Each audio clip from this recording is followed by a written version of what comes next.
అక్రమంగా తరలిస్తున్న తాబేళ్లను అటవీశాఖ అధికారులు కిర్లంపూడి మండలం కృష్ణవరం టోల్ ప్లాజా వద్ద స్వాధీనం చేసుకున్నారు. కోనసీమలోని పలు ప్రాంతాల్లో సేకరించిన 320 తాబేళ్లను 18 గోనె సంచుల్లో పెట్టి పశ్చిమ బెంగాల్కు చెందిన 2 వ్యక్తులు బొలెరో వాహనాల్లో తరలిస్తున్నారు. డిఎఫ్ఓకు అందిన సమాచారం మేరకు అటవీశాఖ అధికారులు నిఘా పెట్టి వాహనాన్ని పట్టుకున్నారు.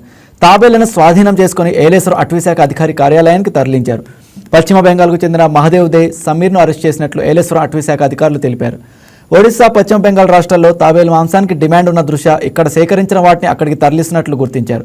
నిందితులను అరెస్ట్ చేసి ప్రతిపాడు కోర్టులో హాజరుపరిచారు. వన్యప్రాణి సంరక్షణ చట్టం కింద కేసు నమోదు చేసి దర్యాప్తు చేస్తున్నట్లు పేర్కొన్నారు.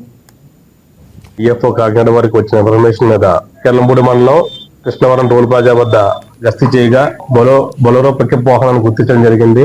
దాన్ని తనిఖీ చేయగా అందులో గన్నీ బ్యాగ్స్ లో తాబేలు గుర్తించాం. అవి Indian short షెల్డ్ turtles, schedule 1 animal as per wild life protection act 1972.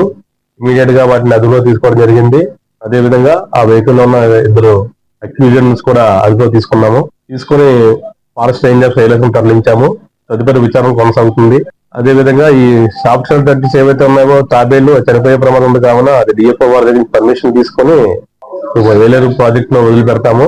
తదుపరి అక్యూజర్ 2 కూడా జేఎఫ్ఎంసీ ప్రతిపాడు నందు హాజరుపరుస్తాం.